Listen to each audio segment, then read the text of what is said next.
Hei tante, matamu itu cuma buat pajangan ya. Suara logam beradu yang memekakkan telinga belum juga reda, namun sebuah suara yang teramat arogan sudah lebih dulu menusuk telinga Kirana. Sambil berusaha mengumpulkan kesadarannya yang masih berkabut akibat benturan, Kirana perlahan mengangkat kepalanya. Di depan matanya, meremukkan kap mobil Toyota Avanza tuanya tanpa ampun. Sebuah Toyota Alphard hitam mengkilap berdiri kokoh bak binatang buas raksasa di tengah jalanan Sudirman, Jakarta, yang macet parah saat jam pulang kerja dan berubah bagai tempat parkir raksasa. Rasanya, seluruh kebisingan dunia hanya terpusat pada Kirana dan pria di hadapannya. Pria yang turun dari mobil itu berbalut barang-barang bermerek mahal dari ujung kepala hingga ujung kaki. Namun, aura ancaman yang ia pancarkan tidak berasal dari pakaiannya. Itu adalah aura kasar yang hanya dimiliki oleh seseorang yang telah lama bergelimang dalam kekerasan dan kekuasaan. Bagas Prakoso. Dia adalah bos dari Naga Hitam, sindikat yang menguasai dunia bawah tanah Jakarta. Di sampingnya, berdiri dua pria bertubuh besar, berbalut jas hitam bak bayangan, yang siapapun tahu adalah kaki tangannya. Kamu nggak paham situasi, ya? Kamu yang melanggar marka jalan dan nabrak mobilku, kan? Geram Bagas, menunjuk bagian depan mobilnya yang penyok dengan dagunya. Itu kebohongan yang nyata. Alphard miliknya lah yang memotong jalur dengan paksa dan sembarangan. Sementara Kirana adalah korban yang ditabrak tanpa sempat menghindar. Kamera dashcam di mobilnya pasti merekam semua kebenaran itu. Perkataan Bapak terlalu berlebihan. Mari kita periksa dulu rekaman dashcam mobil saya. Rekaman itu yang akan membuktikan siapa pelaku dan siapa korbannya, ucap Kirana dengan nada datar, seprofesional mungkin, tanpa emosi. Sejak meninggalkan militer, ia telah belajar cara menghindari konflik yang tidak perlu di dunia sipil, terutama di hari seperti ini, di mana ia memiliki janji yang sangat penting. Suaranya terdengar tenang, namun tersembunyi ketegasan sekeras baja di baliknya. Namun, bagi Bagas, tanggapan rasional semacam itu sama saja dengan menyiramkan minyak ke dalam api. Ia mendengus sinis dan melangkah maju mendekati Kirana. Bayangan pria bertubuh raksasa setinggi lebih dari 180 cm itu seakan hendak menelan Kirana yang tingginya hanya sekitar 160 cm. Dashcam? Kulihat dari tadi barang itu rusak. Tapi, apa kamu sekarang lagi nyoba ngajarin aku? Mata Bagas berkilat. Tatapan matanya begitu buas, cukup untuk membuat orang biasa langsung jatuh terduduk. Anak buahnya pun ikut melangkah maju, memberikan tekanan pada Kirana. Para pengemudi di sekitar mereka hanya melirik curiga. Tak satu pun yang berani keluar dari mobil. Insting mereka mengatakan bahwa sedan hitam dan kelompok pria itu bukanlah orang sembarangan. Kirana menatap Bagas tanpa bicara. Dengan kaos abu-abu, celana jeans biasa, wajah tanpa riasan, dan rambut yang diikat asal, ia tampak seperti perempuan, lajang biasa. Namun, di lubuk terdalam pupil matanya yang tenang itu, persona lain yang selama ini mendominasi hidupnya perlahan bangkit. Itu adalah insting dari masa lalunya. Masa di mana ia terbiasa dengan bau darah dan mesiu, melintasi batas antara hidup dan mati dengan tubuh telanjangnya. Niat membunuh yang dipancarkan pria di depannya ini hanyalah lelucon anak-anak dibandingkan dengan segudang pertempuran nyata yang pernah ia lalui. Otaknya secara otomatis mulai menganalisis situasi. Bagas, tinggi, sekitar 185 cm, berat estimasi 95 kg, tubuh bagian atas besar, bagian bawah relatif lemah, gaya bertarung jalanan tipikal, pengguna tangan kanan, tatapan arogan, namun getaran halus pada pupilnya menunjukkan ia tipe yang haus pengakuan. Anak buah, kiri, tinggi 180 cm, postur padat, ada bekas luka pertarungan di telinga. Anak buah kanan, tinggi mendekati 190 cm, berotot namun gerakannya terlihat lamban. Hanya dalam beberapa detik, analisisnya selesai. Bersamaan dengan itu, darah di tubuhnya terasa dingin, sementara kepalanya terasa panas sensasi ganjil, namun familiar, yang menyelimuti seluruh tubuhnya. Itu adalah euforia yang berbahaya dan sudah lama tak ia rasakan. Siniin KTP sama SIM-mu. Aku lagi ngomong baik-baik nih, ancam Bagas sambil mengulurkan tangan. Ia sama sekali tidak terlihat ingin memanggil pihak asuransi atau melapor ke polisi. Ia bermaksud memanipulasi situasi sesuka hatinya, menggunakan kekuasaan dan kekerasannya di tempat ini. Kirana sempat ragu. Ia benar-benar ingin menyelesaikan ini dengan tenang hari ini. Tempat yang ia tuju bukanlah sekadar tempat pertemuan biasa. Ia sedang dalam perjalanan menuju panti asuhan Rumah Malaikat di kawasan Jagakarsa, tempat putri dari mendiang, Sersan Mayor Bima, Suteja seniornya, yang pernah mempertaruhkan nyawa untuk melindunginya di militer, sedang melakukan kegiatan sosial. Ia berencana diam-diam memberikan buah-buahan, kesukaan mendiang, dan bantuan biaya kuliah untuk putrinya. Itu adalah janji terakhirnya pada pria itu. Kira, kalau terjadi apa-apa padaku, tolong sesekali tengok putriku, Laras. Pastikan dia tumbuh dengan baik. Demi menepati janji itulah, ia berada di jalan ini. Ia tidak ingin membuang waktu meladeni preman-preman rendahan. Kita selesaikan lewat asuransi saja. Itu cara yang paling bersih, ucap Kirana, berusaha mempertahankan kesabarannya. Tapi Bagas membalasnya dengan tawa meremehkan. Asuransi? Hei, kamu gak tahu aku ini siapa? Ia tersenyum miring dan mengetuk bahu Kirana dengan jari telunjuknya. Tepat pada detik itu, tatapan tenang Kirana seketika berkilat seperti kilat. Begitu jari Bagas menyentuh tubuhnya, tubuh Kirana bereaksi lebih cepat dari kesadarannya. Itu adalah insting bertahan hidup yang terukir di otot dan sarafnya melalui ribuan, bahkan puluhan ribu latihan yang berulang. Kirana menarik tubuh bagian atasnya setengah langkah ke belakang, membiarkan sentuhan Bagas meleset, dan di saat yang sama, ia mencengkeram pergelangan tangan pria itu dengan ringan. Arg, jeritan meledak dari mulut Bagas. Kirana hanya memegang pergelangan tangannya, namun pria itu merasakan sakit yang luar biasa, seolah pergelangannya dihancurkan oleh catok besi raksasa. Kirana telah mencengkeram titik kelemahan tempat sendi dan saraf berkumpul dengan sangat presisi. Wah, brengsek cewek ini. Melihat bos mereka kesakitan, anak buahnya bersiap menyerang. Kirana melepaskan cengkeramannya dan berkata dengan nada sedingin es, "Jangan sentuh tubuhku." Suara itu bukan lagi milik seorang wanita biasa. Itu adalah suara seorang prajurit tempur, sedingin balok es dan setajam belati yang mengarah tepat ke jantung lawan. Bagas terdiam sejenak, dilanda kebingungan dan rasa sakit. Bagaimana tubuh sekecil itu bisa menghasilkan tenaga sebesar ini? Insting preman jalanannya tidak bisa memahami hal tersebut. Namun, ego dari seseorang yang selalu menginjak-injak orang lain tidak bisa menerima situasi ini. Hah, jalang gila. Woi Rudi, telepon semua anak buah kita di sekitar sini. Suruh kumpul. Hari ini kita kasih pelajaran ke jalang ini, biar dia tahu betapa kejamnya dunia. Senyum lenyap dari wajah Bagas, digantikan oleh kemarahan yang kejam dan licik. Ia memutuskan untuk menjadikan kecelakaan lalu lintas ini sebagai ajang pamer kekuatan dan hiburan baginya. Melihat Rudi menelepon, Kirana menghela napas panjang. Akhirnya, ia harus melangkah ke jalan yang sangat ingin ia hindari. Janjinya dengan Sersan Mayor Bima sepertinya akan tertunda sedikit, tapi tidak apa-apa. Bima di surga sana pasti akan memahami situasi ini. Atau bahkan ia mungkin akan menyorakinya. Karena Bima adalah sosok yang hatinya paling panas saat melihat ketidakadilan. Kegelapan mulai turun menutupi aspal Jalan Sudirman. Namun, di dalam hati Kirana, matahari kemarahan yang lebih terang dan dingin dari siang hari mulai terbit. Sang legenda, anggota pasukan khusus Kopassus Sat 81 Gultor, Aruna, perlahan terbangun dari tidur panjangnya. Bau karet ban yang terbakar dari aspal menusuk hidung Kirana. Bau itu dalam sekejap membawanya melintasi ruang dan waktu, kembali ke kawasan pegunungan terjal di Situ Lembang, Jawa Barat. Hujan deras mengguyur di tengah malam. Air hujan sedingin es yang membasahi sekujur tubuh, bau tanah yang meresap ke dalam paru-paru, dan bau mesiu dari granat asap yang meledak di depan hidung berbaur menjadi satu. Itu adalah hari terakhir dari Minggu Neraka dalam pelatihan pasukan elit kebanggaan Indonesia, SAT 81 Gultor.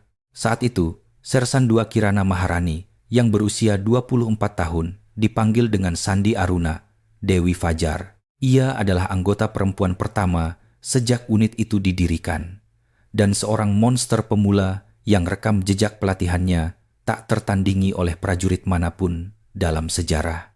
Aruna, jarak ke titik target 500 meter, perkiraan musuh di area 12 orang, amankan target dalam waktu 5 menit, dan kembali ke titik ekstraksi.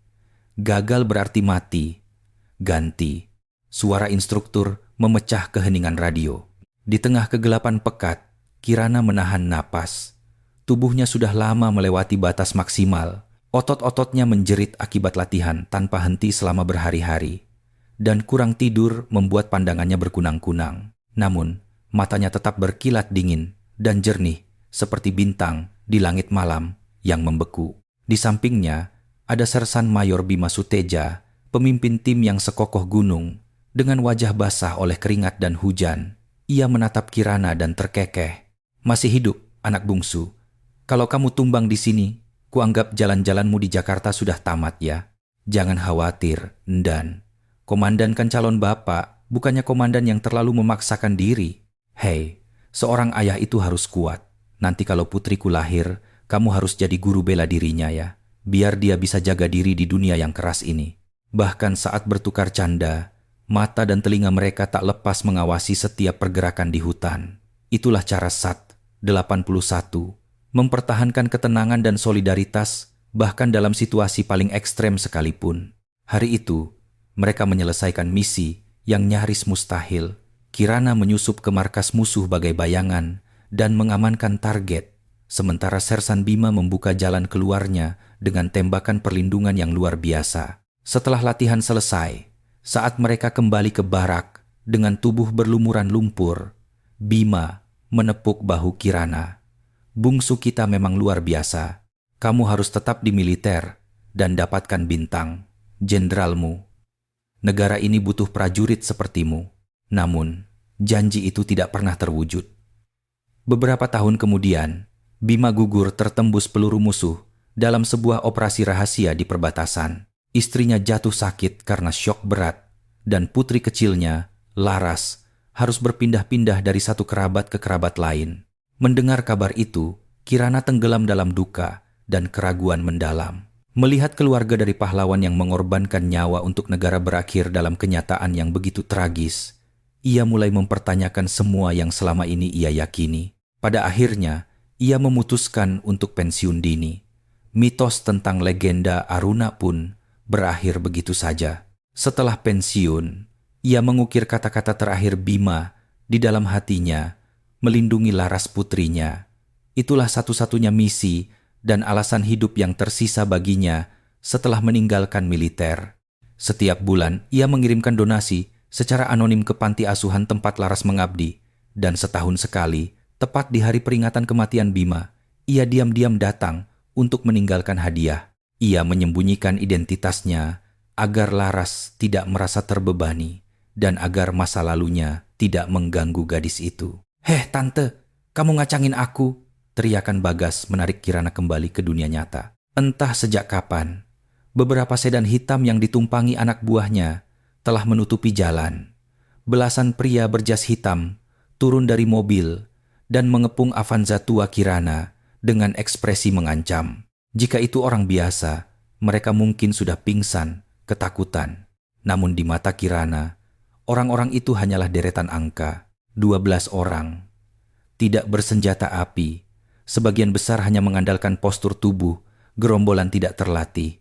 Target yang harus diwaspadai, sang bos, Bagas, dan pria yang sejak tadi terus mengamati gerakanku. Pandangan Kirana tertuju pada seorang pria yang berdiri di belakang Bagas. Berbeda dengan yang lain, ia tidak banyak bicara atau memasang wajah mengancam. Ia hanya berdiri diam agak jauh, mengamati gerakan tangan, kaki, dan bahu Kirana dengan tajam. Langkah kakinya ringan, bibirnya terkatup rapat, dan matanya memancarkan aura seorang ahli bela diri yang terlatih. Pria itu pasti eksekutor utama mereka. Bagas berteriak kegirangan, merasa bahwa angin kemenangan telah sepenuhnya berpihak padanya. "Nah, sekarang waktunya milih. Kamu mau sujud di sini, jilat sepatuku, dan bayar 3 miliar buat biaya perbaikan mobil sama kompensasi stresku? Atau kamu mau tangan sama kakimu dipatahin satu-satu, biar kamu rebahan seumur hidup di rumah sakit? Anak buah di sekitarnya tertawa licik. Mereka menantikan keputusasaan dan ketakutan di wajah Kirana. Namun, ekspresi Kirana sama sekali tidak berubah. Ia malah menatap melewati Bagas dan mengamati orang-orang di belakangnya secara perlahan, seolah-olah seorang komandan yang sedang menginspeksi barisan prajurit. Lalu, ia membuka suara. Entah mengapa, suaranya terdengar penuh kesedihan dan belas kasihan. Kalian juga pasti punya keluarga, kan? Apa-apaan jalan gila ini? Ngomong apa kamu? Tanya Bagas, tak percaya dengan apa yang didengarnya. Pasti ada istri, anak, atau orang tua, renta yang menunggu kalian pulang di rumah. Demi orang-orang berharga itu, sebaiknya kalian berhenti di sini. Masuklah ke mobil kalian sekarang dan pulanglah ke rumah. Kalau kalian lakukan itu, aku akan anggap kejadian hari ini tidak pernah ada. Perkataan Kirana tulus. Ia tidak menginginkan kekerasan yang tak perlu. Semasa di militer, ia sudah terlalu banyak melihat darah dan kehancuran. Ia sangat tahu betapa sia-sia dan tragisnya ujung dari sebuah kekerasan. Namun, ketulusan itu dibalas dengan ejekan. Hahaha, cewek ini benar-benar udah gila. Dia pikir dia lagi main film action.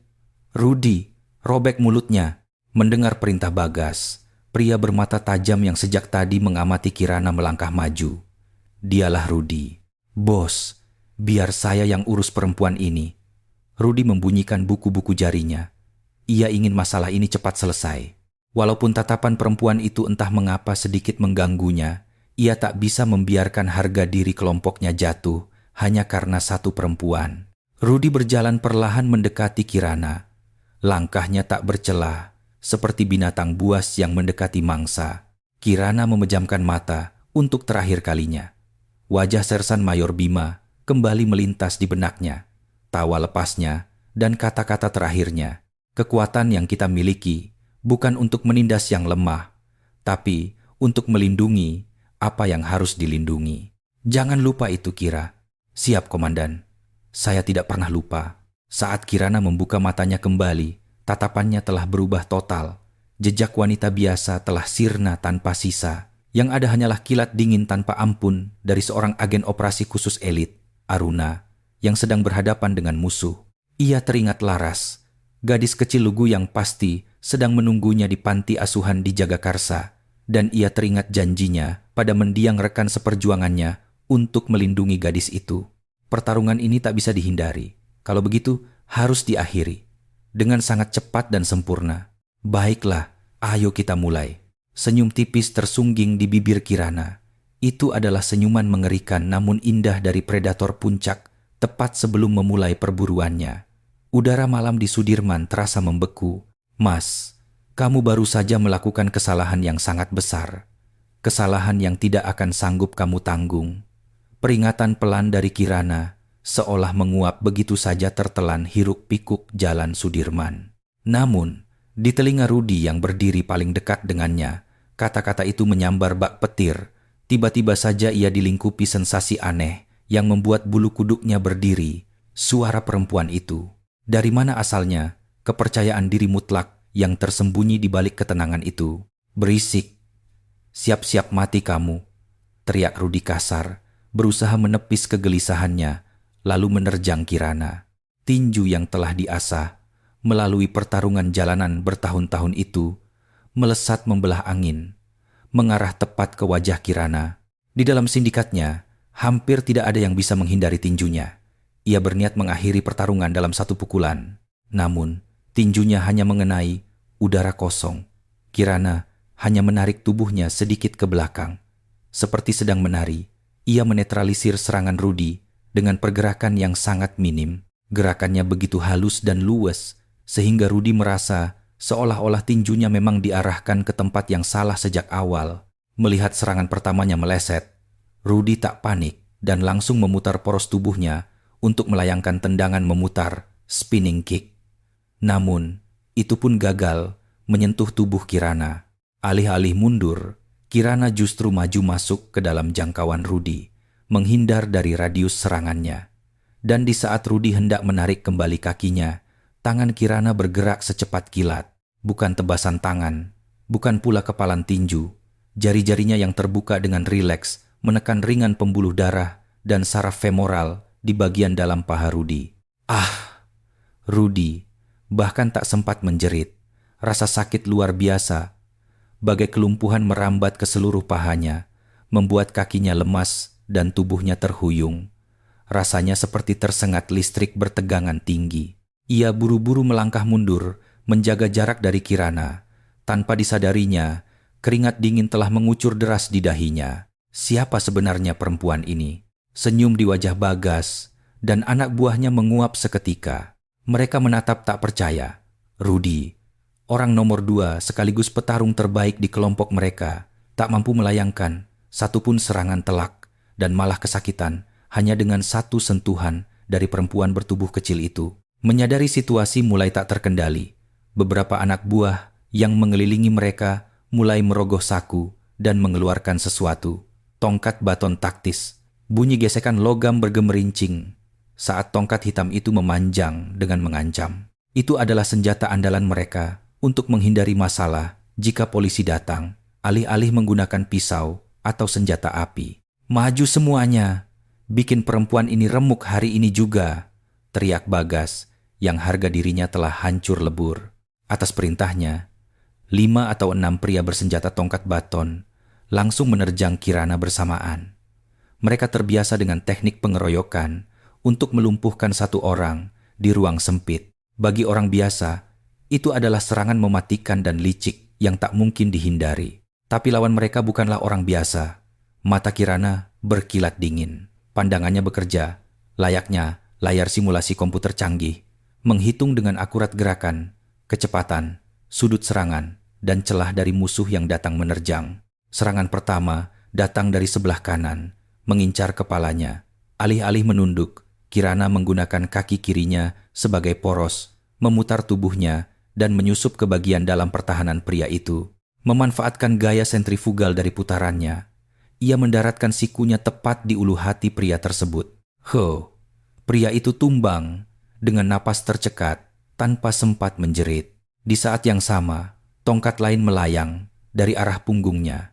Tanpa membalikkan badan, Kirana menggunakan tubuh pria yang baru saja tumbang itu sebagai perisai. Terdengar bunyi hantaman keras saat tongkat itu menghantam punggung rekan mereka sendiri. Sementara itu, 2 orang yang menerjang dari depan langsung ditepis Kirana dengan menyilangkan kedua tangannya dengan ringan. Ia tidak sekadar menangkis.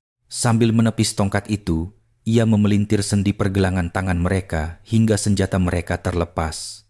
2 tongkat baton melayang di udara sebelum jatuh ke tanah. Kirana menendang salah satunya ke atas dengan kaki kirinya dan menangkapnya dengan mulus. Sekarang, situasinya berbalik.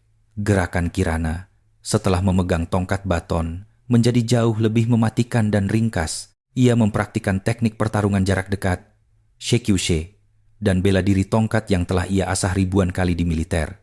Seolah tubuhnya mengingat segalanya. Tongkat batonnya melesat bak ular, menyerang bagian persendian, lutut, bahu, pergelangan tangan dengan presisi tinggi dan tanpa ampun. Jeritan kesakitan pecah di mana-mana. Kirana sama sekali tidak mengincar titik fatal. Ia tidak berniat mengambil nyawa mereka. Tapi ia ingin memberi mereka rasa sakit yang menembus tulang, agar mereka sadar betapa bodohnya mereka dan tak lagi berani menggunakan kekerasan. Serangannya hanyalah teknik tingkat tinggi yang dirancang untuk melumpuhkan musuh tanpa menyebabkan cedera mematikan. Kurang dari 1 menit, hampir 10 pria bertubuh besar terkapar mengerang kesakitan di aspal. Yang masih berdiri tegak hanyalah Bagas. Rudi yang masih belum bisa ikut campur setelah kakinya diserang, dan beberapa anak buah yang gemetar ketakutan. Jalan Sudirman seketika berubah menjadi medan kekacauan. Mobil-mobil di sekitar tak bisa bergerak, sementara beberapa pengemudi tak percaya dengan apa yang mereka lihat, dan mulai merekam kejadian tak masuk akal ini dengan ponsel mereka. Kirana melempar tongkat batonnya ke aspal. Suara logam beradu dengan jalanan terdengar sangat nyaring. Ia menepuk pakaiannya yang tak ternoda debu sedikit pun, lalu berjalan pelan menghampiri Bagas. Sekarang giliranmu. Mendengar suara Kirana, Bagas tanpa sadar melangkah mundur. Pria yang seumur hidupnya menanamkan ketakutan pada orang lain itu, untuk pertama kalinya dalam hidup, merasakan teror yang luar biasa. Perempuan di depannya ini bukanlah manusia. Dia adalah mesin pembunuh yang terlatih dengan sangat baik, atau bahkan lebih dari itu. Kau, siapa kau sebenarnya? Intel? Kopassus? Tanya Bagas terbata-bata. Pikirannya kacau balau. Di mana letak kesalahannya? Ia hanya ingin memeras dan memamerkan kekuatannya seperti biasa. Tapi kenapa ia harus berurusan dengan monster ini? Kirana berhenti tepat di depannya. Menatap lurus ke dalam matanya. Ia berkata, "Aku cuma orang yang lagi dalam perjalanan buat nepatin janji." Tatapannya tak lagi menyiratkan kemarahan. Justru rasa lelah dan kesedihan mendalam yang terpancar dari sana. Itu adalah emosi tulus dari seseorang yang sebenarnya sangat membenci situasi ini. Apa kamu tahu seberapa hancurnya dunia karena orang-orang sepertimu? Apa kamu tahu berapa banyak air mata darah yang tumpah karena kekerasan yang kamu lakukan? Hal-hal yang ingin kamu lakukan padaku hari ini, pasti sudah sering kamu lakukan pada orang lemah lainnya. Suara Kirana mulai meninggi. Itu bukan lagi kemarahan pribadi, melainkan jeritan perlawanan terhadap segala ketidakadilan di dunia. Hentikan sekarang juga. Aku harap hari ini kamu sadar bahwa kekuasaanmu yang arogan itu sebenarnya tak ada artinya. Selesai bicara, Kirana berjalan melewati Bagas menuju mobilnya. Ia tak punya waktu maupun alasan untuk berurusan dengannya lebih lama. Tapi tepat pada saat itu, Bagas yang telah kehilangan akal sehatnya mengeluarkan sesuatu dari balik bajunya. Sebuah pisau taktis lipat yang berkilat tajam. "Mati kau Jalang." Ketakutan yang ekstrem seringkali mendorong manusia pada pilihan paling nekat. Begitu pula dengan Bagas. Ia tak bisa menerima kenyataan bahwa kerajaannya hancur dan ia menumpahkan seluruh kemarahannya pada Kirana. "Awas!" teriak Rudi panik melihat hal itu. Tapi Kirana tidak menoleh. Ia sudah mendeteksi segalanya hawa kehadiran Bagas yang berlari dari belakang, suara tajam pisau yang membelah udara, bahkan suara napas kasarnya. Tepat sebelum pisau Bagas menusuk punggungnya, tubuh Kirana melenting bak pegas, berputar setengah putaran di udara. Tendangannya dengan telak mengenai pergelangan tangan Bagas. Bunyi benturan logam terdengar nyaring saat pisau itu terlempar jauh ke udara. Melanjutkan gerakannya, Kirana bertumpu ke tanah, memutar tubuhnya, dan melepaskan tendangan melingkar yang sangat kuat tepat ke arah rahang Bagas. Brak, diikuti suara hantaman keras. Tubuh raksasa Bagas terlempar seperti selembar kertas, menghantam kap mobil Alphardnya sendiri. Ia mengejang beberapa kali sebelum akhirnya kehilangan kesadaran. Semuanya terjadi dalam sekejap mata. Keheningan menyelimuti tempat itu. Bahkan para anak buah yang mengerang pun menutup rapat mulut mereka. Yang tersisa hanyalah kerlap-kerlip lampu hazard mobil dan suara sirene yang terdengar dari kejauhan. Seseorang pasti telah menelepon polisi yang kini sedang dalam perjalanan. Kirana menatap Bagas yang pingsan sejenak, lalu masuk ke kursi kemudi Avanzanya yang penyok. Ia menyalakan mesin. Untungnya masih menyala. Ia mengemudikan mobilnya perlahan, meninggalkan jalan Sudirman yang kacau balau. Baik polisi, sisa anggota naga hitam, tak ada seorang pun yang bisa menghentikannya. Bahkan tak ada yang berani memikirkannya. Dalam perjalanan menuju Jagakarsa, setetes air mata tanpa sadar mengalir di sudut mata Kirana. Apakah karena rasa bersalah karena perjalanan untuk menepati janji pada Sersan Mayor Bima menjadi begitu kacau? Ataukah karena rasa jijik pada dirinya sendiri yang pada akhirnya kembali menggunakan kekerasan? Mungkin keduanya. Sang legenda ingin tertidur, namun dunia tidak membiarkannya. Pertarungannya sepertinya belum usai. Meninggalkan kekacauan di Sudirman, Avanza milik Kirana melaju terseok-seok bak binatang tua yang terluka di jalan raya. Kap mobil yang penyok dan lampu depan yang pecah seolah menjadi medali dari pertempuran tak nyata yang baru saja ia alami. Keluar dari gemerlapnya pusat kota Jakarta dan memasuki tol dalam kota, napasnya terasa sedikit lebih lega.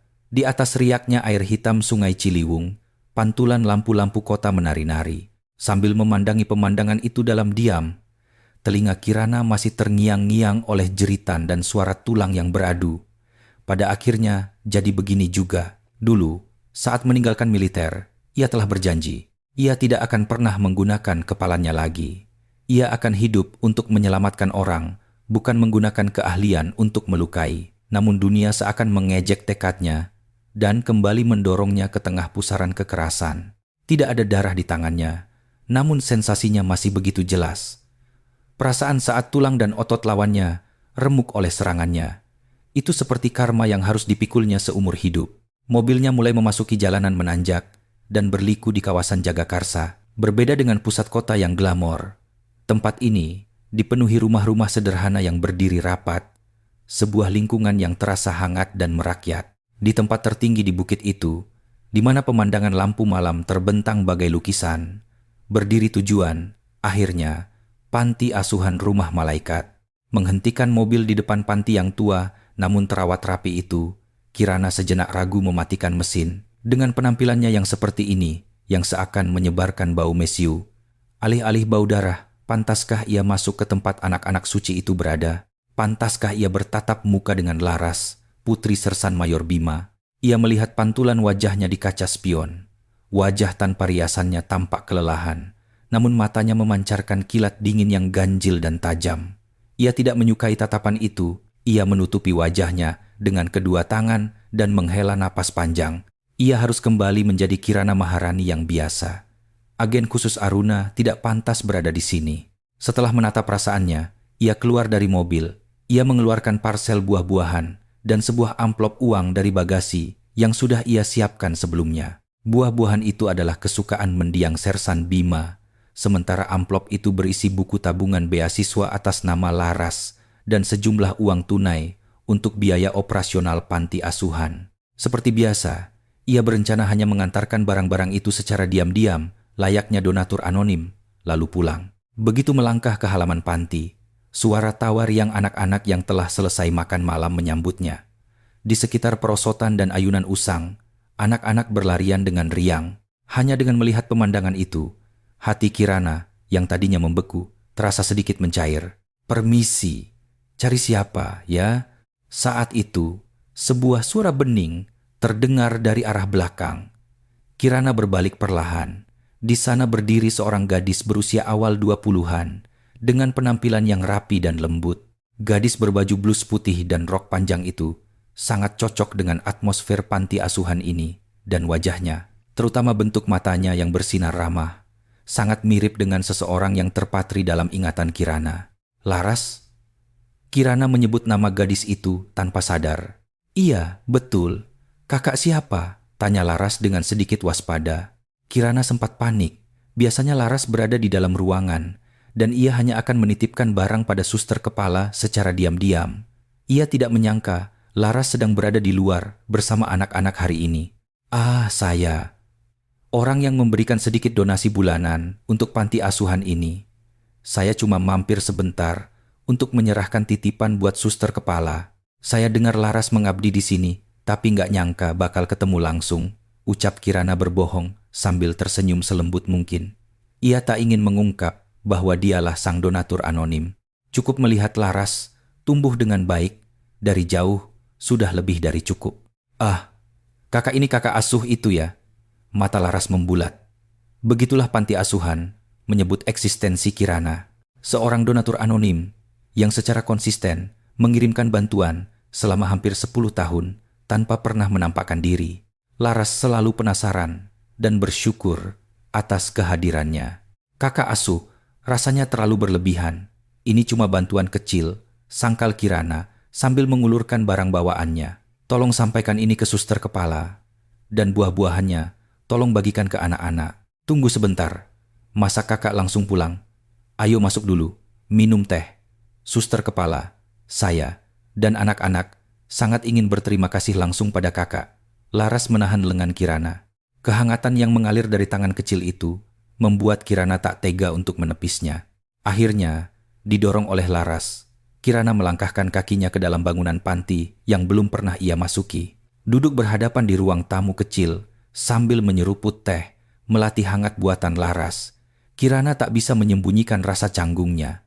Entah menyadari perasaan Kirana atau tidak, Laras menceritakan berbagai hal tentang panti asuhan dengan nada ceria. Sebenarnya, berkat kakak asuh, saya bisa masuk kuliah. Saya bisa fokus belajar tanpa mikirin biaya. Sebentar lagi saya lulus, dan cita-cita saya mau jadi pekerja sosial untuk ngurusin anak-anak di sini.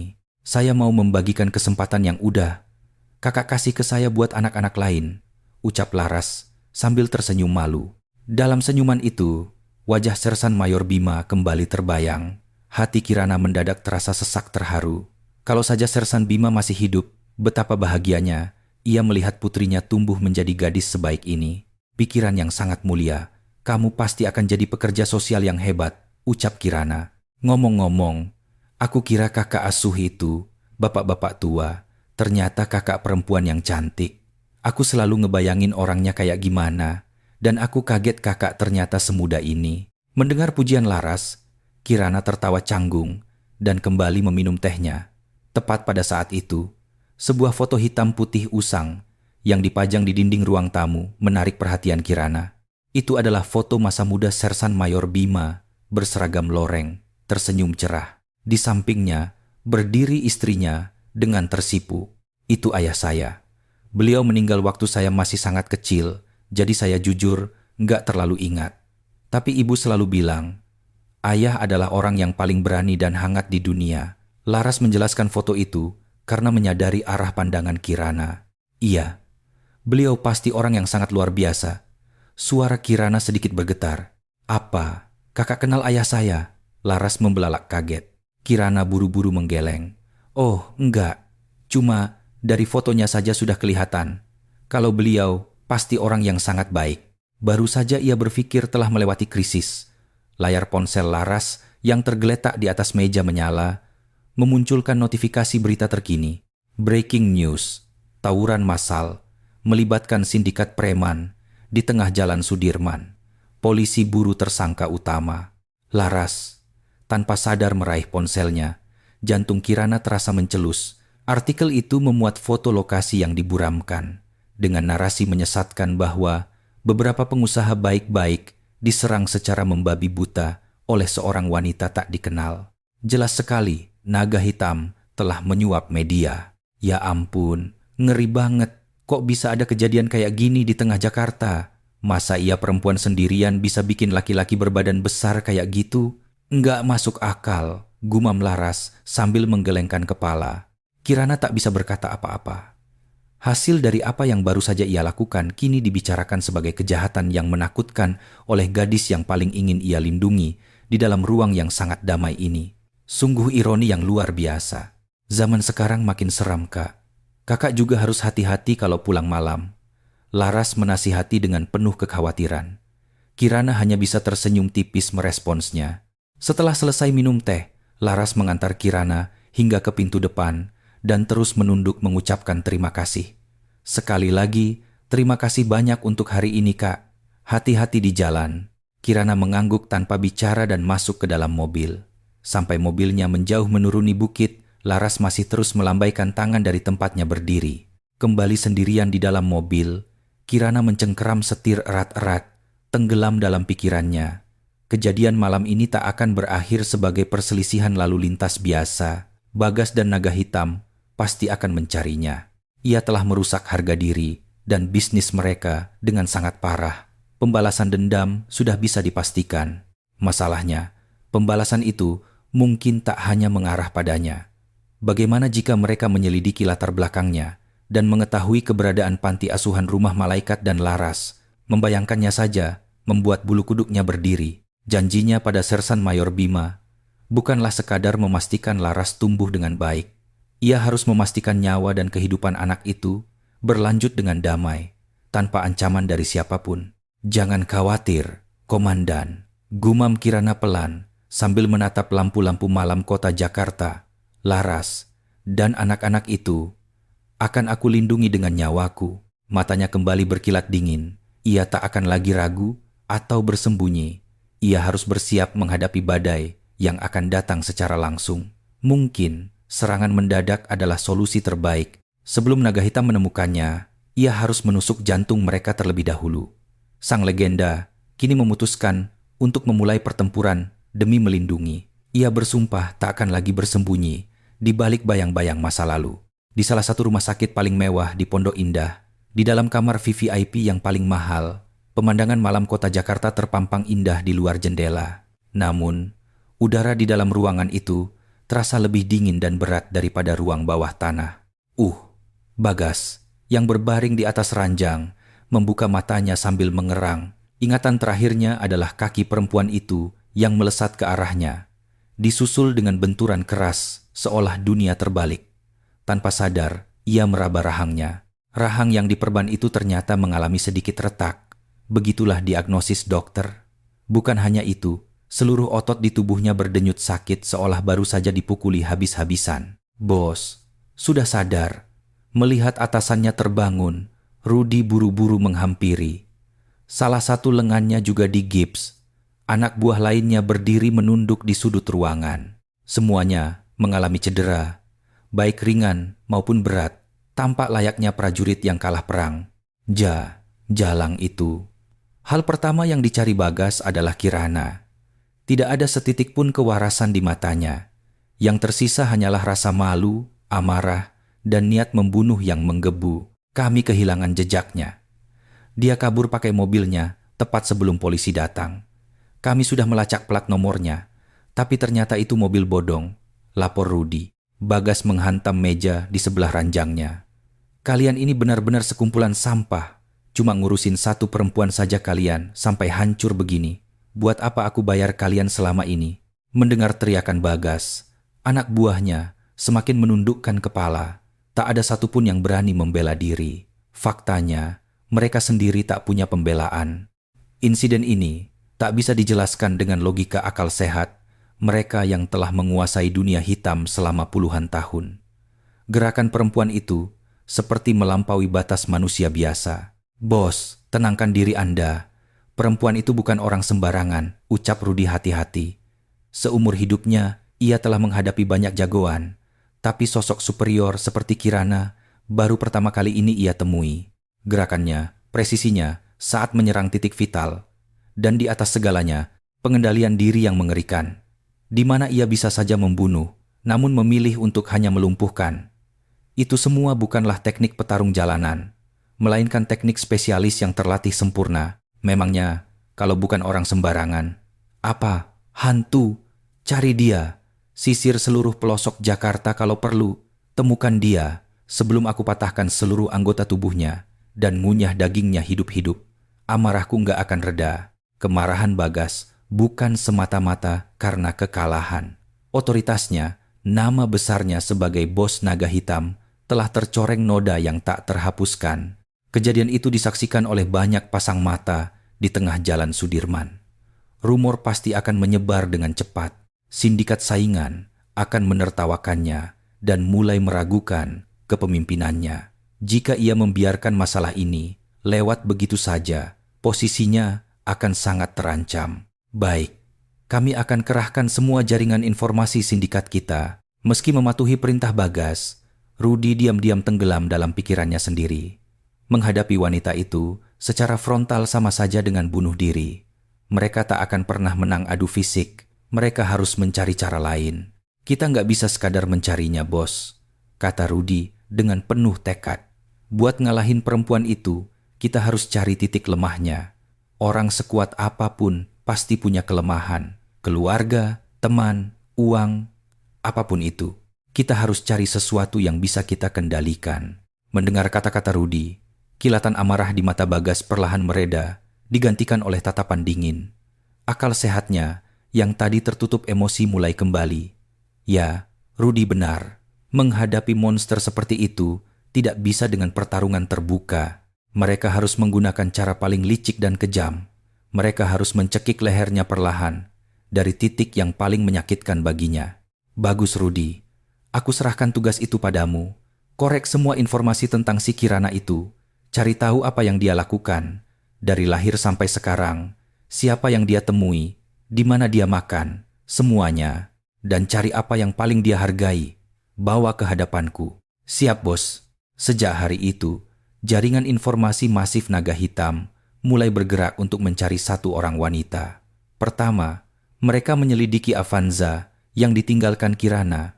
Meski itu mobil bodong, mereka melacak alur perdagangannya. Mereka memeras para maklar mobil bodong dan bandar rongsokan, mengikuti sekecil apapun petunjuk yang ada. Beberapa hari kemudian, mereka berhasil menemukan identitas kakek tua yang merupakan pemilik asli mobil tersebut. Kakek itu ternyata menyewakan sebuah kamar indekos sederhana di Palmerah kepada seorang perempuan muda. Perempuan itu adalah Kirana Maharani. Sudah ketemu, bos. Namanya Kirana Maharani, 32 tahun. Tinggal sendiri di sebuah kos-kosan tua di daerah Palmerah, Jakarta Barat. Keluarga atau teman, anehnya dia nggak punya sama sekali. Menurut data kependudukan, orang tuanya sudah meninggal lama dan dia anak tunggal. Nggak ada jejak komunikasi rutin dengan siapapun dan dia sama sekali nggak main media sosial. Dia itu ibarat hantu. Bos, Bagas menggernyitkan dahi.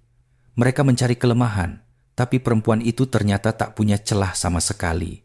Fakta itu justru membuatnya semakin merinding. Pekerjaannya juga nggak jelas. Dia nggak terikat pada perusahaan manapun. Sesekali cuma ngambil kerja sambilan. Selebihnya nggak ada kegiatan ekonomi yang terpantau. Tapi ada satu hal yang aneh, bos. Apa? Dia terdaftar sebagai penerima tunjangan veteran negara. Kelihatannya kompensasi akibat cedera saat dinas militer.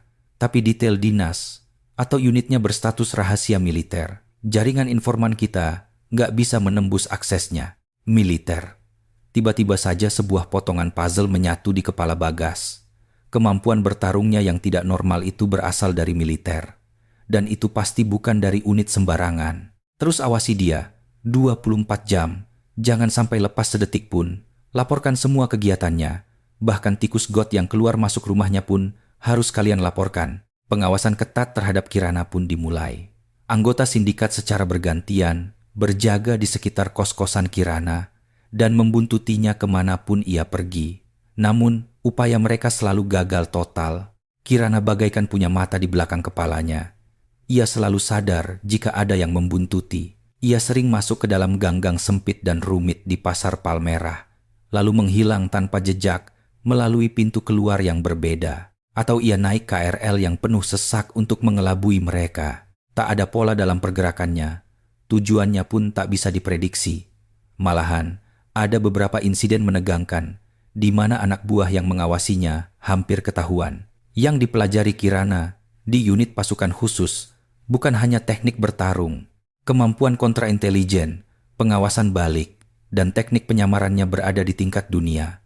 Usaha amatiran naga hitam bagaikan lelucon anak kecil baginya. Seiring berjalannya waktu, kepanikan Bagas semakin memuncak. Keluhan atas kepemimpinannya mulai terdengar dari dalam tubuh organisasi, dan sindikat lawan mulai mengincar wilayah kekuasaannya. Jika ia gagal membereskan Kirana, ia bisa kehilangan segalanya. Bangsat, emangnya apa sih yang dilakuin perempuan itu setiap hari? Dia biasanya cuma ke perpustakaan umum, atau lari berjam-jam di sekitar Gelora Bung Karno. Selain itu, nggak ada aktivitas apa-apa. Nggak pernah ketemu orang. Cuma sekali, bos. Mata Rudi seketika menyala saat melaporkan hal itu. Sekali, dia ketemu siapa? Bukan ketemu langsung sih, bos. Dia cuma ngeliatin dari jauh. Ada panti asuhan, rumah malaikat di kawasan Jagakarsa. Dia ngamatin seorang mahasiswi relawan di sana yang bernama Laras Suteja dari kejauhan selama lebih dari 1 jam, lalu pulang. Panti asuhan, mahasiswi. Bagas langsung mendapat firasat. Akhirnya, ia menemukan benang merahnya. Satu-satunya koneksi dari si hantu perempuan ini ada di sana. Kelemahannya pasti tersembunyi di sana. Selidiki panti asuhan dan mahasiswi bernama Laras itu sampai ke akar-akarnya. Cari tahu apa hubungannya sama si Kirana itu. Penyelidikan dilakukan dengan sangat cepat. Panti asuhan itu hanyalah fasilitas biasa. Namun, latar belakang Laras Suteja menyimpan fakta yang sangat menarik. Ayah Laras adalah seorang sersan mayor TNI Angkatan Darat bernama Bima Suteja. Ia tewas dalam operasi beberapa tahun lalu. TNI, kilat menyambar di benak Bagas. Kirana adalah mantan tentara, ayah Laras juga tentara, dan Kirana diam-diam mengawasi putri prajurit itu dengan penuh kasih sayang. Semua potongan puzzle telah utuh. Begitu ya. Jadi ini yang pengen banget dia lindungi. Senyum licik dan kejam merekah di bibir Bagas. Akhirnya ia menemukan cara untuk meruntuhkan monster itu. Serang di titik yang tak terjangkau oleh kepalanya, tempat yang akan memberinya rasa sakit paling luar biasa. Bagas bangkit dari ranjang rumah sakitnya. Meski tubuhnya belum sepenuhnya pulih, otaknya sudah siap menyusun rencana balas dendam. Ia menatap Rudy dan memberi perintah dengan suara bak iblis dari neraka. Rudy, dengar baik-baik. Mulai sekarang, jangan pernah sentuh perempuan bernama Kirana itu. Jangan sentuh seujung rambut pun. Siap, bos. Sebagai gantinya, kita hancurkan panti asuhan rumah malaikat itu. Kita bikin mereka menderita pelan-pelan. Tekan semua perusahaan yang ngasih donasi buat mutus dana mereka. Kirim laporan palsu, terus-terusan ke dinas sosial dan pemerintah kota, biar tempat itu digerebek dan dianggap sarang penyakit. Ancam juga semua pedagang di sekitar sana. Jangan sampai ada yang berani jual barang ke panti itu. Mata Bagas berkilat penuh kegilaan. Perempuan yang selama ini ngamatin anak-anak itu kayak malaikat pelindung. Waktu dia lihat rumah mereka hancur dan anak-anak itu bakal telantar di jalanan, kira-kira ekspresi apa yang bakal dia tunjukin? Ya, aku benar-benar gak sabar pengen lihat. Dia pasti bakal datang sendiri nyari kita, berlutut, dan ngemis minta ampun. Itu adalah skenario balas dendam paling keji yang bisa dipikirkan manusia. Rudy sempat merinding mendengarnya, namun ia tak punya pilihan selain menunduk patuh. Baik bos, operasi segera dilaksanakan. Bayangan hitam naga kini mulai menjulur ke bukit kecil di Jagakarsa, tempat berdirinya rumah malaikat yang damai. Skenario terburuk yang paling ditakuti Kirana perlahan menjadi kenyataan. Bayangan kelam yang menyelimuti panti asuhan rumah malaikat berawal dari sebuah kejadian kecil yang tak terduga. Setiap Rabu pagi, truk pengiriman bahan makanan dari sebuah minimarket besar selalu tiba di depan panti asuhan. Namun hari itu, hingga waktu beranjak siang, truk tersebut tak kunjung datang. Ketika suster kepala menelepon penanggung jawab minimarket tersebut, suara panik terdengar dari seberang. Aduh, suster, kami benar-benar minta maaf. Tiba-tiba ada instruksi dari kantor pusat untuk menghentikan semua bantuan donasi ke panti asuhan untuk sementara waktu. Kami juga tidak bisa berbuat apa-apa. Bantuan dari minimarket besar yang selama ini menjadi lumbung makanan bagi anak-anak panti tiba-tiba terputus dalam semalam tanpa peringatan. Suster kepala mencoba menenangkan diri, berharap ini hanyalah masalah sementara atau ada kesalahan teknis. Namun ternyata itu baru permulaan. Beberapa hari kemudian, petugas dari Dinas Kesehatan dan Satpol PP mendatangi panti asuhan. Mereka menyatakan bahwa telah menerima puluhan pengaduan anonim. Dapur dituduh tidak higienis, anak-anak ditelantarkan di lingkungan yang kotor, serta keamanan fasilitas dinilai bobrok. Semua itu adalah tuduhan palsu yang penuh dengan niat jahat. Para petugas memeriksa setiap sudut panti, meminta dokumen, mencari-cari kesalahan kecil, lalu menerbitkan surat teguran dan denda. Seumur hidupnya mengabdi untuk anak-anak, baru kali ini suster kepala menghadapi penghinaan semacam itu. Wajahnya pucat pasi, bencana datang bertubi-tubi. Perusahaan lain yang menjadi donatur utama operasional panti tiba-tiba juga memberitahukan penghentian dana. Toko roti di ujung jalan yang rutin mengirimkan roti hangat setiap pagi dan pemilik lapak daging di pasar yang baik hati tiba-tiba lenyap seolah ditelan bumi. Mereka semua hanya terus mengulang kalimat maaf. Kami tidak bisa berbuat apa-apa tanpa bisa memberikan alasan yang jelas. Atmosfer di panti asuhan berubah mencekam, kulkas mulai kosong, dan saldo tabungan operasional mulai menipis. Canda tawa anak-anak tergantikan oleh desah napas kecemasan dan ketakutan. Laras dan suster kepala berlari ke sana kemari mencari bantuan, namun seolah-olah semua orang sepakat untuk memalingkan wajah. Seakan ada dinding raksasa tak kasat mata yang mengisolasi rumah malaikat dari dunia luar. Sebenarnya ada apa ini, suster? Apa salah kita? Laras akhirnya menangis tersedu-sedu larut malam itu saat ia bingung memikirkan menu makan esok hari dengan sisa bahan makanan yang ada. Suster kepala merangkul pundak Laras dengan tangannya yang keriput. Namun ia tak bisa memberikan kata-kata penghiburan apapun. Karena sudah kehabisan akal, Laras menelepon sang kakak asuh yang ia temui beberapa hari lalu. Ia adalah satu-satunya donatur yang Laras miliki nomor kontaknya. Laras berharap wanita itu mungkin tahu cara menyelesaikan masalah ini, atau setidaknya bisa memberi bantuan. meski hanya sebatas harapan kosong. "Halo?" Mendengar suara tenang dari seberang telepon, Laras tak kuasa menahan tangisnya dan menumpahkan semua keluh kesah tentang kondisi panti asuhan. "Kak, Hicks, semua orang tiba-tiba menjauhi kami. Anak-anak nggak bisa makan dengan layak. Kalau terus begini, rumah malaikat bisa ditutup." Mendengar suara putus asa Laras, darah di sekujur tubuh Kirana mendadak terasa beku. Waktu yang ditakutkan telah tiba. Pembalasan dendam Bagas ternyata melampaui dugaannya. Dimulai dengan cara yang paling pengecut dan kejam. Alih-alih menyerangnya langsung, mereka menggunakan anak-anak dan orang-orang lemah yang sangat ia lindungi sebagai sandera, membidik tepat ke arah jantungnya. Kirana merasakan dorongan kuat untuk segera menyerbu markas naga hitam karena amarahnya memuncak. Namun, ia segera menggelengkan kepala.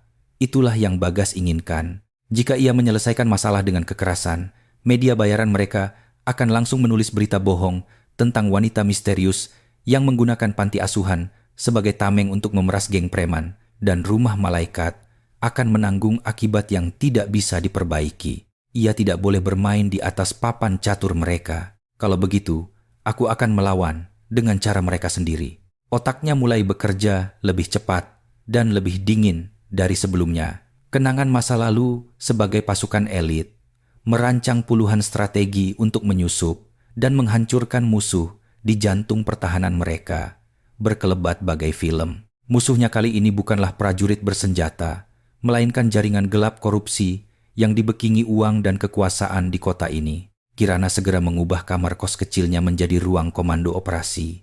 Ia menempelkan peta Jakarta di dinding, menyalakan laptopnya, dan mulai mengumpulkan semua informasi tentang naga hitam dan Bagas Prakoso. Mulai dari berita di internet, rumor di forum anonim, hingga gosip receh, ia tidak melewatkan satu detail pun. Keesokan harinya, Kirana bergerak layaknya hantu. Menyamar sebagai petugas kebersihan, ia mempelajari rute harian para eksekutif perusahaan yang memutuskan donasi panti asuhan. Ia bolak-balik mendatangi kantor pemerintah kota sebagai warga biasa untuk mencari tahu nama dan wajah PNS yang menerima suap dari naga hitam untuk mengatur pengaduan palsu. Setelah membuntutinya beberapa hari, ia berhasil memotret PNS tersebut saat menerima amplop koklat tebal dari salah satu anggota naga hitam di tempat parkir menggunakan lensa tele jarak jauh. Kirana juga mendatangi para pedagang pasar yang memutus pasokan bahan makanan, lalu mengidentifikasi ciri-ciri anggota naga hitam dan nomor kendaraan mereka yang mengancam para pedagang. Untuk mencari tahu markas mereka, ia menyusuri klub malam dan tempat hiburan yang biasa mereka kunjungi. Bersembunyi dalam kegelapan malam, ia menjadi bayangan sempurna yang tak terlihat oleh siapapun. Informasi adalah kekuatan. Itu adalah prinsip nomor 1 di Kopassusat. 81 Gultor. Selama berhari-hari tanpa tidur, Kirana berhasil melacak dan merangkai satu demi satu jaring laba-laba yang ditenun oleh naga hitam.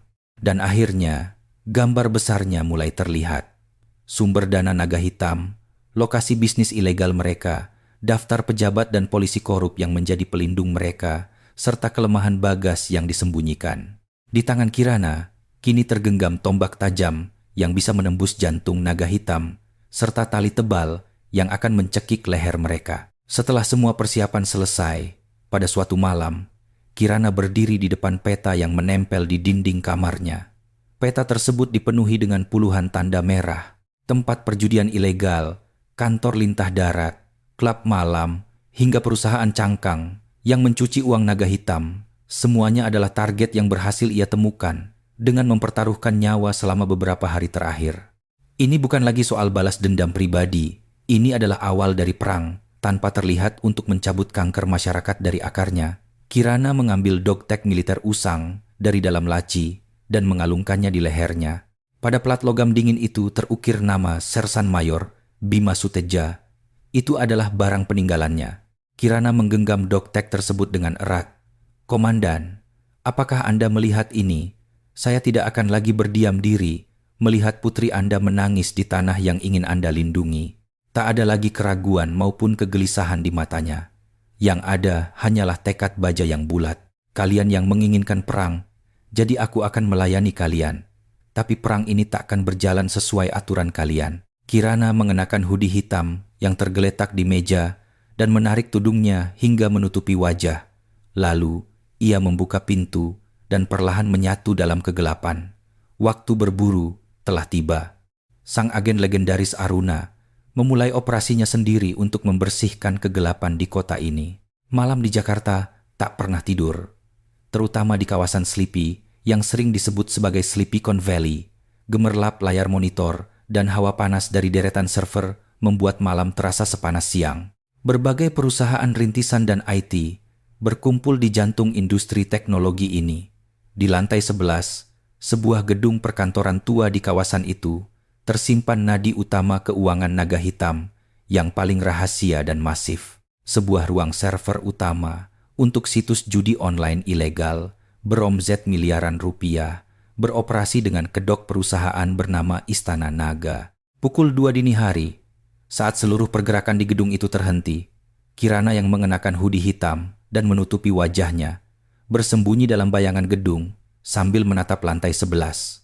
Lampu temaram menembus dari balik jendela yang tertutup rapat. Pintu masuk depan dan belakang dijaga ketat oleh anak buah naga hitam yang berbadan tegap. Ratusan kamera CCTV mengawasi luar dan dalam gedung bagaikan jaring laba-laba. Menerobos masuk secara langsung adalah hal mustahil. Namun, bagi Kirana, mustahil hanya berarti jalan memutarnya belum ditemukan. Ia berjalan menuju tangga darurat eksternal yang terletak di dekat tempat pembuangan sampah di lorong belakang gedung. Pintu besi tangga itu digembok rapat, tapi peralatan lockpick canggih di tangan Kirana membuatnya tak berarti. Dalam beberapa detik dengan sentuhan lembut, gembok itu terbuka tanpa suara. Bagaikan kucing hitam, Kirana memanjat tangga darurat tanpa suara. Tujuannya bukan lantai 11, melainkan atap di lantai 12. Setibanya di atap, ia mengeluarkan sabuk dan tali harnes dari tas pinggangnya. Bagi mantan anggota pasukan khusus yang sudah menjadikan tebing curam dan gedung pencakar langit sebagai taman bermain sehari-hari, turun satu lantai bagaikan melompati pagar balkon apartemen. Menembus dinginnya angin malam, tubuhnya meluncur turun layaknya laba-laba menyusuri dinding luar gedung. Berhenti tepat di depan jendela ruang server lantai 11. Ia menempelkan perekat kaca, suction cup, untuk menopang tubuhnya. Kemudian, menggunakan pemotong kaca berlian, ia melubangi bagian kunci jendela secara senyap. Beberapa menit kemudian, Kirana berhasil masuk ke ruang server tanpa menimbulkan suara sekecil apapun. Udara panas dari puluhan server yang berdengung kencang menerpa wajahnya. Di satu sudut, dua penjaga dari geng itu sedang tertidur pulas. Kirana tidak menyentuh mereka. Misinya bukan untuk menghancurkan secara fisik. Bagaikan hantu, ia melewati deretan server tersebut dan menghampiri server induk. Ia mengeluarkan hard disk eksternal super mini dari tasnya dan memasang perangkat retas buatannya sendiri. Ribuan baris kode rumit meluncur deras di layar komputer. Di militer, Kirana juga pernah menjalani latihan perang siber tingkat tinggi di unit intelijen. Sistem keamanan murahan buatan programmer suruhan geng naga hitam ini tak lebih dari buku anak-anak baginya. Ia hanya butuh waktu kurang dari 5 menit untuk membobol firewall dan mengambil alih hak administrator. Seluruh rahasia Istana Naga kini ada di tangannya. Riwayat transaksi selama beberapa tahun terakhir, data pribadi puluhan ribu anggota di mana terselip nama-nama tokoh penting masyarakat dan aparat polisi korup, semuanya ada di situ. Sambil menunggu data raksasa itu dipindahkan ke dalam hard disk eksternalnya, Kirana menyelipkan pintu belakang, backdoor, rahasia di dalam server yang takkan bisa dilacak oleh siapapun. Kini, ia bisa mengakses server ini, kapanpun dan dari manapun. Setelah proses penyalinan selesai, ia keluar dari gedung melalui rute yang sama, menghilang tanpa jejak. Keesokan paginya, tanpa tahu kejadian semalam, anak buah naga hitam yang berganti giliran jaga tetap mengoperasikan situs judi mereka seperti biasa. Mereka sama sekali tak sadar bahwa jantung organisasi mereka telah berpindah tangan ke musuh. Target Kirana selanjutnya adalah kantor peminjaman uang lintah darat bernama Bulan Bintang Finance yang dikelola oleh naga hitam di kawasan Pasar Tanah Abang. Tempat ini tidak menggunakan teknologi canggih seperti ruang server, melainkan dioperasikan dengan kekerasan dan teror murni. Sekali lagi, Kirana mengincar waktu di mana semua orang tertidur lelap. Ia menyusup melalui atap gedung toko tua, tempat kantor tersebut berada, dan masuk lewat jendela lantai 4. Bau uang dan keserakahan sangat menyengat di dalam kantor itu. Pemukul kasti dan pipa besi yang digunakan untuk mengancam korban tergantung di dinding. Di dalam brankas besar, bertumpuk-tumpuk berkas jaminan, cap pribadi, serta surat perjanjian utang yang berlumur darah dan air mata nasabahnya. Kirana tidak menyentuh uang sepeser pun. Ia hanya mengeluarkan semua surat perjanjian utang dan kontrak dari brankas, lalu menumpuknya di tengah ruangan. Ribuan lembar kertas itu adalah nyawa, mimpi, dan harapan yang disandera oleh naga hitam. Dengan tenang, Kirana menyiramkan cairan korek api ke atas tumpukan dokumen itu dan memantik nyala api kecil. Kobaran api seketika melahap kertas-kertas itu, membuat ruangan menjadi seterang siang hari. Ia berdiri diam, menyaksikan kertas-kertas itu musnah menjadi abu. Tindakannya bukanlah sekadar membakar kertas biasa. Ini adalah ritual pemutusan belenggu yang menghancurkan kehidupan banyak orang. Ketika semua kertas berubah menjadi abu, Kirana mengeluarkan sehelai bulu putih dan meletakkannya di atas meja. Itu adalah lambang kepakan sayap Aruna, sang Dewi Fajar, sebuah tanda tangan pamungkas. Setelah itu, ia lenyap sama seperti saat ia datang. Keesokan harinya, naga hitam dilanda kepanikan luar biasa. Apa? Ruang server dibobol? Tapi kok nggak ada barang yang hilang? Di kantor Tanah Abang ada kebakaran, duitnya utuh, tapi kontraknya hangus semua. Apa-apaan ini?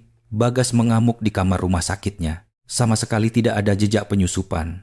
CCTV di lokasi secara aneh hanya merekam area blind spot, atau rekaman di waktu kejadian telah terhapus bersih, seolah-olah hantu yang melakukannya.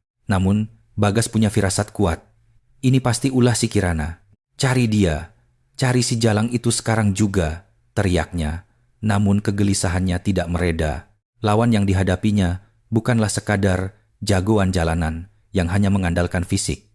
Ia sedang berhadapan dengan ahli strategi cerdik yang sanggup menggoyangkan kerajaannya dari akar-akarnya tanpa terlihat. Ketakutan lahir dari ketidaktahuan. Untuk pertama kalinya dalam hidupnya, Bagas merasa diteror karena ia diserang melalui cara yang sama sekali tidak dipahaminya. Dan ketakutannya segera menjadi kenyataan. Malam itu, seorang jurnalis yang idealis dan pemberani dari portal berita independen, Mata Fakta, menerima sebuah surel anonim. Judulnya, Membongkar Uang Haram Naga Hitam. Surel itu berisi analisis terperinci mengenai sistem operasi dan pendapatan situs judi Istana Naga. Dilampirkan sebagian daftar nama VIP yang juga mencantumkan beberapa nama perwira tinggi kepolisian aktif. Melihat akurasi dan kredibilitas data yang tak terbantahkan itu, mata sang jurnalis terbelalak. Ini bukan sekadar berita eksklusif biasa. Ini adalah kunci penting untuk membongkar jaringan kejahatan raksasa yang mengakar di negara ini. Dengan tangan gemetar, sang jurnalis mulai menyusun beritanya. Meski awalnya hanya akan menjadi riak kecil, sebentar lagi ia akan menjelma menjadi badai yang mengguncang seluruh Indonesia. Di kamar kos sempitnya, Kirana hanya menatap layar laptopnya diam-diam saat berita pertama tersebut tayang. Itu barulah permulaan dari aksi balasannya. Eksklusif. Skandal dana haram, sindikat perjudian ilegal diduga melibatkan aparat kepolisian. Laporan eksklusif Mata Fakta langsung menyebar bak api di padang rumput. Dari berbagai forum hingga grup-grup WhatsApp. Meski awalnya hanya diliput oleh media berita independen yang tidak terlalu besar, riak kecil ini dengan cepat menggulung menjadi gelombang. Beberapa pejabat kepolisian yang namanya terseret dalam artikel itu mulai panik, sibuk menyelamatkan diri mereka masing-masing agar kedok korupsi mereka tak terbongkar lebih jauh. Payung pelindung besar yang selama ini menaungi naga hitam mulai retak. Target Kirana selanjutnya adalah pusat kekuasaan naga hitam, yakni kekuatan aparat pemerintah yang korup dan bersekongkol dengan mereka. Kirana mencetak foto oknum PNS Dinas Kesehatan yang diam-diam memeras panti asuhan yang telah ia abadikan beberapa hari sebelumnya. Di atas foto tersebut, ia mengetik sebuah kalimat pendek, tarik seluruh tekanan administratif terhadap rumah malaikat dan perintahkan inspeksi menyeluruh pada seluruh usaha di bawah naungan naga hitam. Saya beri waktu 1 minggu. Jika Anda tidak ingin foto ini sampai ke keluarga Anda, sebuah ancaman tak kasat mata. Alih-alih meminta uang tutup mulut, Kirana memerintahkan pria itu melakukan tugasnya sebagaimana mestinya sebagai pelayan masyarakat. Membawa amplop berisi surat itu, Kirana menunggu PNS tersebut selesai bekerja. Tepat ketika pria itu memarkirkan mobilnya di basement apartemennya dan turun, Kirana muncul dari kegelapan dan mencegat jalannya. "Siapa kamu?" teriak PNS tersebut, terkejut setengah mati. Tanpa membalas, Kirana hanya melemparkan amplop itu tepat ke dada pria itu. "Bacalah dengan saksama dan ambil keputusan yang bijak," ujar Kirana dengan suara sedingin es, lalu kembali lenyap dalam bayang-bayang. Setibanya di apartemen, PNS tersebut segera membuka amplopnya. Saat melihat foto dirinya yang tengah menerima suap tercetak jelas, wajahnya seketika pucat pasi. Jika foto itu tersebar, bukan hanya karirnya yang akan hancur lebur, rumah tangganya pun akan berantakan. Ia tak memiliki pilihan lain. Keesokan harinya, sebuah keajaiban menghampiri panti asuhan Rumah Malaikat. Pegawai dinas kesehatan mendatangi panti asuhan dan meminta maaf dengan sungguh-sungguh, berdalih bahwa semua denda dan teguran yang dilayangkan sebelumnya adalah murni kesalahan administrasi. Mereka bahkan mencairkan sisa dana bantuan pemerintah yang sempat tertahan. Laras dan suster kepala terheran-heran melihat perubahan drastis para petugas yang beberapa hari lalu memperlakukan mereka bak sampah masyarakat itu. "Bagaimana ini bisa terjadi? Sepertinya Tuhan telah mengabulkan doa kita," gumam Laras. Ia tak membuang waktu dan segera menelepon Kirana untuk membagikan kabar gembira itu. "Kak, kejadiannya aneh banget. Orang-orang dinas datang minta maaf dan semuanya kembali normal." Syukurlah. Sekarang anak-anak bisa tenang." "Ya," sahut Kirana dengan suara datar. Laras sama sekali tak menyangka bahwa keajaiban ini adalah campur tangan Kirana. Ia hanya merasa sangat bersyukur karena sang kakak bersedia turut berbahagia atas kebaikan yang tak terduga ini. Sementara itu, Bagas berada di ambang batas kemarahannya. PNS yang biasa ia suap secara mengejutkan membelot, bahkan balik menyerang bisnis yang dijalankan sindikatnya. Bajingan, tangkap pengkhianat itu sekarang juga. Tapi masalah yang jauh lebih besar justru muncul dari dalam tubuh sindikatnya sendiri. Kirana sudah menyiapkan kartu truf berikutnya untuk mengobrak-abrik naga hitam dari dalam. Menggunakan backdoor di server, ia merekayasa pembukuan keuangan sindikat tersebut. Kirana menciptakan laporan keuangan fiktif yang memperlihatkan seolah-olah Bagas diam-diam menyelewengkan miliaran rupiah dari kas organisasi ke rekening pribadinya. Ia lalu mengirim file tersebut secara anonim kepada Hendra, tangan kanan Bagas, sekaligus sosok ambisius nomor 2 di naga hitam. Hendra, yang sejak lama memendam rasa tak puas terhadap kepemimpinan Bagas yang otoriter, menerima file itu dengan curiga. Namun begitu melihat detail transaksi dan nomor rekening yang tertulis, matanya terbelalak. Ia meyakini bahwa selama ini, sementara anak buahnya bertaruh nyawa di jalanan dan diperlakukan bagai binatang, Bagas justru menimbun kekayaan sendirian di belakang mereka. Brengsek, jadi selama ini duit hasil keringat darah kita dimakan sendiri sama si bangsat itu. Diam-diam, Hendra mulai menghimpun kekuatan dengan merangkul rekan-rekannya yang sepemikiran. Benih pemberontakan telah ditanam di dalam kerajaan raksasa naga hitam. Di saat bersamaan, Bagas menyadari ada sesuatu yang tidak beres. Pandangan para anak buahnya mulai terasa janggal dan instruksi kecil yang ia berikan mulai banyak ditentang. Otoritasnya yang sudah terluka oleh pemberitaan media dan serangan bertubi-tubi semakin merosot tajam. Perpecahan internal ini membuat Bagas dirundung paranoia hebat. Ia menyalahkan segalanya pada Kirana. Jalang itu yang mengadu domba kita semua, namun kecurigaannya melesat ke arah yang tak terduga. Ia justru menaruh curiga pada Rudi, bawahan paling setianya. Insiden di Jalan Sudirman, di mana Rudi beberapa kali memuji kemampuan luar biasa Kirana, terus membayangi pikirannya. Jangan-jangan Rudi bersekongkol dengan perempuan itu untuk mengkhianatiku. "Rudi, kamu belakangan ini nyembunyiin sesuatu dari aku kan? Maksud bos apa? Saya tidak mengerti. Sejak kamu dihajar habis-habisan sama perempuan itu, tatapanmu jadi aneh. Apa kamu ada rencana nusuk aku dari belakang bareng perempuan itu? Mendengar tuduhan Bagas, jantung Rudi mencelus. Tidak ada yang menandingi kesetiaannya kepada Bagas selama ini. Namun alih-alih dihargai, yang ia terima hanyalah penghinaan dan tuduhan konyol. Kesetiaan itu perlahan memudar, tergantikan oleh ketidakpuasan yang selama ini ia pendam. Sampai kapan aku harus melayani bos yang tak lagi bisa berpikir logis dan terus mengamuk tanpa henti? Paranoia Bagas tak terbendung lagi, hingga akhirnya ia membuat kesalahan fatal. Suatu malam, ia memanggil seluruh jajarannya untuk rapat darurat. Berdasarkan rumor tak berdasar yang disebarkan Hendra, Bagas secara brutal menghajar salah satu komandan lapangan yang telah mengikutinya selama 10 tahun penuh di depan semua petinggi geng. Ini akibatnya kalau berani macam-macam di belakangku. Ngerti kalian semua? Melihat rekan mereka babak belur bersimbah darah, raut wajah para petinggi yang hadir tak hanya menunjukkan ketakutan, namun juga kebencian mendalam. Keretakan besar telah menghantam kesetiaan mereka, terutama Rudi. Saat ia menyaksikan kekejaman Bagas, tatapannya berubah drastis. Ia sadar betul bahwa kapal Bagas sedang perlahan karam.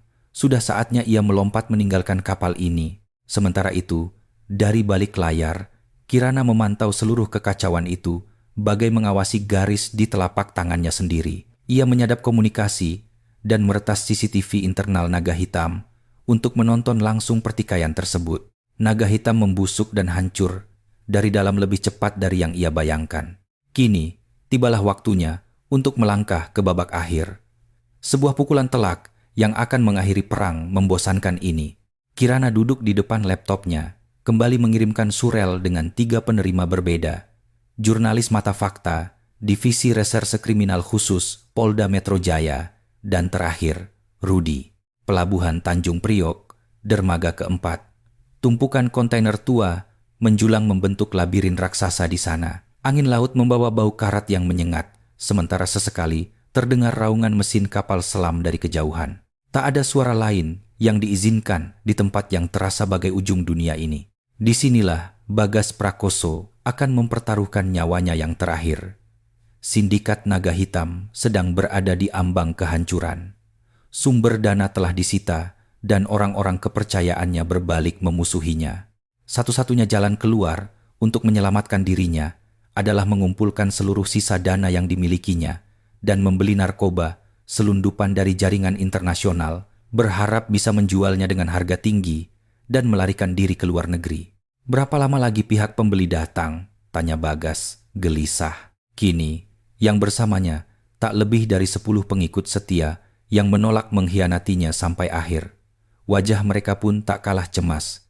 Pada detik itu, pintu besi raksasa gudang, tempat mereka berada bergeser terbuka, dan sorot puluhan lampu depan mobil menyibak kegelapan. Bagas mengira rekan bisnisnya yang datang, namun ia terkejut saat melihat Rudi, Hendra, dan puluhan mantan anak buahnya turun dari mobil-mobil itu. Rudi, keparat, beraninya kau mengkhianatiku, raung Bagas dengan wajah berkerut amarah. Ini bukan pengkhianatan, bos. Ini soal bertahan hidup, jawab Rudi dengan raut wajah datar. Kau sudah hancur. Uang itu akan sangat berguna bagi kami. Semua bermula ketika Rudi menerima surel anonim dari Kirana. Ia mendapati fakta bahwa Bagas sedang merencanakan penjualan narkoba bernilai fantastis sebagai aksi penutup dan berniat kabur ke luar negeri seorang diri. Rencana rahasia Bagas, waktu, dan lokasi transaksinya tertera jelas di surel tersebut. Hal itulah yang memicu pemberontakan akhir. Berdebah kalian semua. Pengikut setia Bagas dan kelompok Rudi bersiap saling serang. Sebuah pertumpahan darah sudah di depan mata. Namun, tiba-tiba suara lantang bergema. Semuanya jangan bergerak. Polisi, kaca jendela dan pintu lain di gudang pecah bersamaan. Seiring masuknya pasukan Brimob bersenjata lengkap. Gudang itu langsung dikepung rapat. Polisi telah melacak transaksi narkoba ini setelah menerima petunjuk krusial dari jurnalis Mata Fakta. Kebingungan melanda para anggota geng yang kini tak tahu harus mengarahkan senjatanya kemana.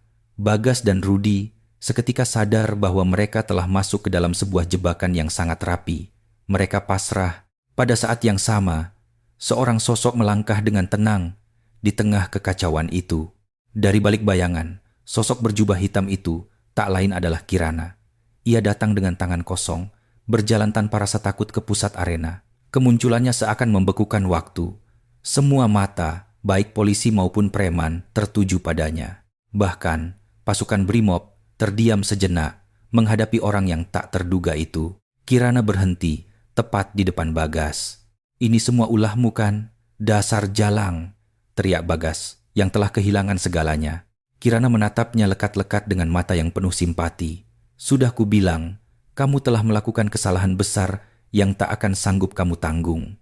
Kirana bukan datang untuk bertarung, ia datang untuk menutup tragedi ini. Ia mengambil sebuah flash disk kecil dari sakunya dan melemparkannya ke lantai. Itu berisi semua bukti kejahatan yang pernah kau lakukan. Data mentah situs judi ilegalmu, bukti manipulasi buku tabunganmu, daftar lobi politik dan polisimu, dan bahkan rekaman instruksimu untuk pembunuhan berencana. Kata-kata terakhir itu membuat Bagas terbelalak dalam ketakutan. Rahasia terkelamnya yang seharusnya tak pernah terbongkar, kini diungkap. Kerajaanmu sudah tamat, Bagas. Kastil yang kau bangun hanyalah istana pasir di atas darah dan air mata orang-orang lemah. Ucapan Kirana bagaikan putusan hakim. Suaranya menggema dingin ke setiap sudut gudang. Meski tanpa pengeras suara, Bagas, yang telah kehilangan akal sehatnya, menarik pisau dari saku bajunya dan menerjang ke arah Kirana sebagai bentuk perlawanan terakhir. "Mati kau!" Namun, pisaunya bahkan tak menyentuh Kirana. Kirana hanya menangkap pergelangan tangan Bagas yang memegang pisau dengan dua jarinya dengan sangat ringan. Ia tidak memelintirnya. Ia hanya memutar sudut persendian Bagas, memaksa pisau itu jatuh. Kehilangan keseimbangan, Bagas terhuyung-huyung. Kirana menahan bahunya sebelum Bagas terjatuh dan membisikkan sesuatu di telinganya. Kekuatan tidak digunakan dengan cara seperti ini. Tangannya menekan lembut leher Bagas tepat pada saraf vitalnya. Terdengar bunyi pelan dan tubuh besar Bagas seketika lemas lalu pingsan tak berdaya. Ia tak terluka sedikit pun, hanya tak sadarkan diri. Itulah puncak ilmu bela diri, bukan menghancurkan, melainkan melumpuhkan dengan sempurna. Polisi langsung menangkap seluruh anggota naga hitam yang tersisa. Bagas diborgol dalam keadaan pingsan. Rudi menatap Kirana dengan pandangan nanar sebelum menyerahkan diri. Saat digiring ke mobil polisi, Bagas terbangun dan menatap Kirana. Kirana masih berdiri di sana, menyaksikan semuanya berakhir. Bagas bertanya-tanya, mengapa perempuan yang baru saja menghancurkannya itu tidak memancarkan aura kebanggaan seorang pemenang? Mengapa matanya justru menyiratkan kesedihan dan kehampaan yang mendalam? Ia takkan pernah tahu alasannya. Meninggalkan keributan polisi dan wartawan, Kirana berbalik pergi, menghilang ke dalam kegelapan. Dari mana ia datang? Sirine mengaum membelah malam Tanjung Priok, menandai jatuhnya sebuah organisasi kejahatan besar. Namun, sosok pahlawan yang membawa keadilan itu tampak begitu sepi dan kesepian. Perangnya mungkin telah usai, namun luka di hatinya mungkin baru saja dimulai. Beberapa bulan pun berlalu. Kegemparan operasi pemberantasan geng naga hitam yang sempat mengguncang seluruh pelosok Indonesia perlahan memudar dari ingatan masyarakat seiring dengan bergantinya musim.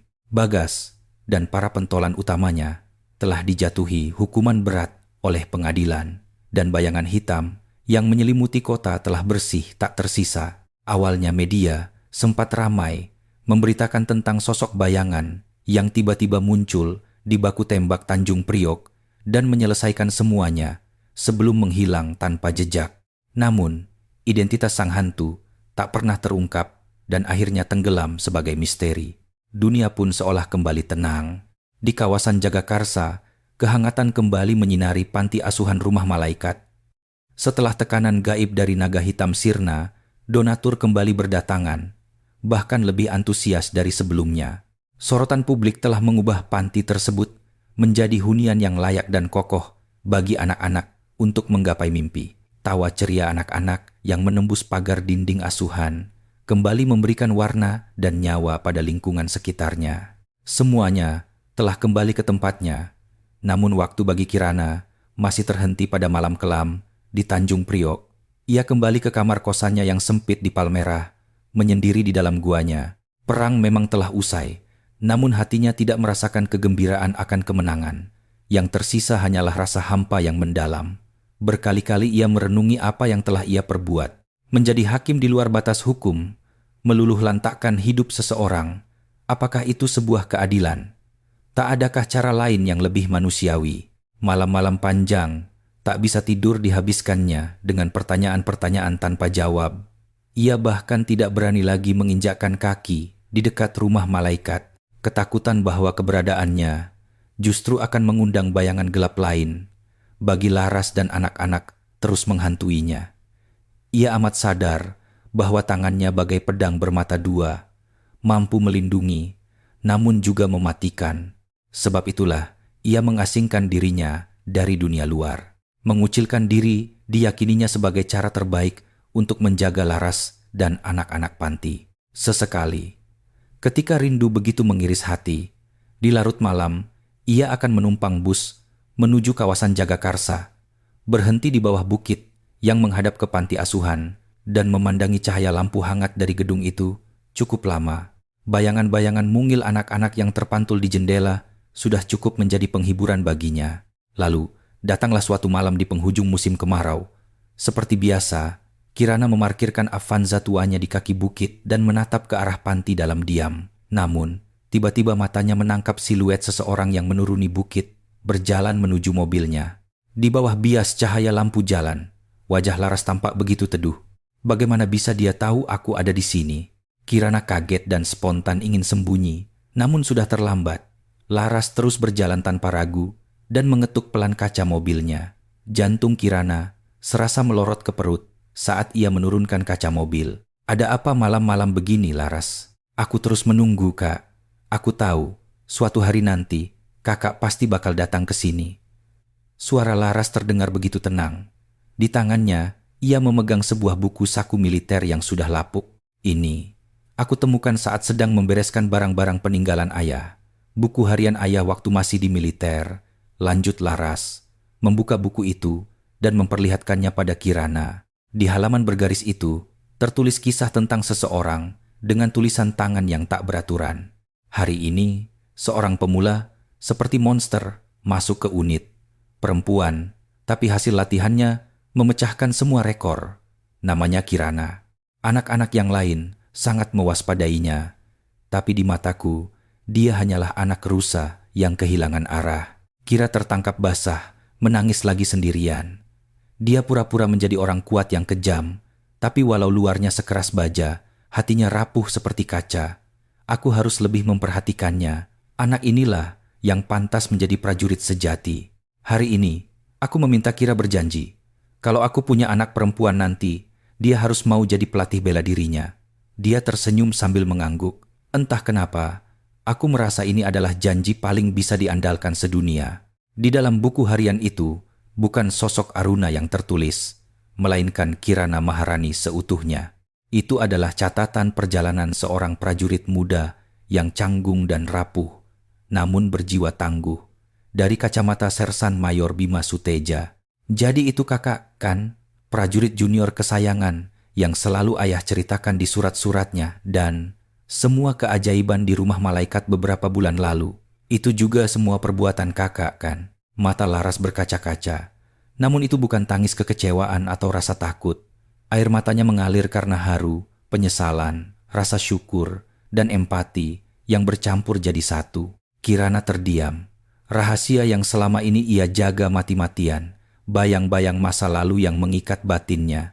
Malam ini segalanya terbongkar dengan cara yang paling damai dan hangat. Kakak.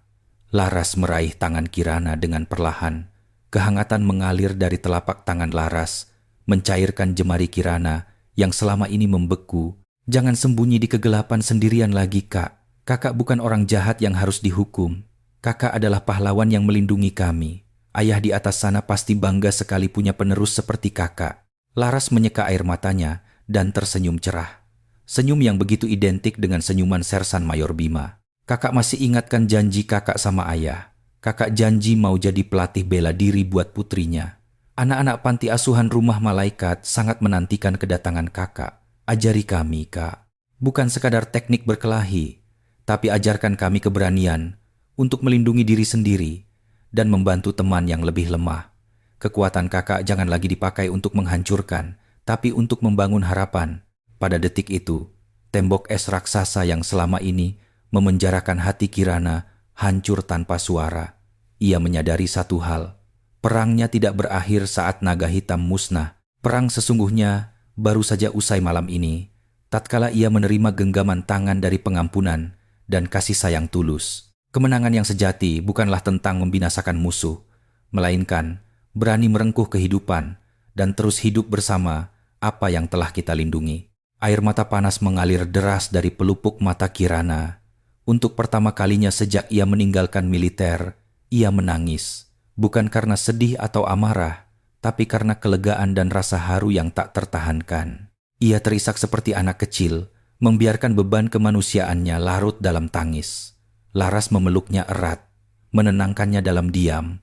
Beberapa hari kemudian, sebuah keributan kecil terjadi di halaman panti asuhan Rumah Malaikat. Berbalut kaus oblong dan celana jeans, Kirana sedang mengajari anak-anak dasar-dasar pencak silat dan teknik perlindungan diri. Awalnya mereka tampak kikuk dan malu-malu, namun ketulusan mata dan kelembutan penjelasan Kirana segera mengambil alih hati anak-anak itu.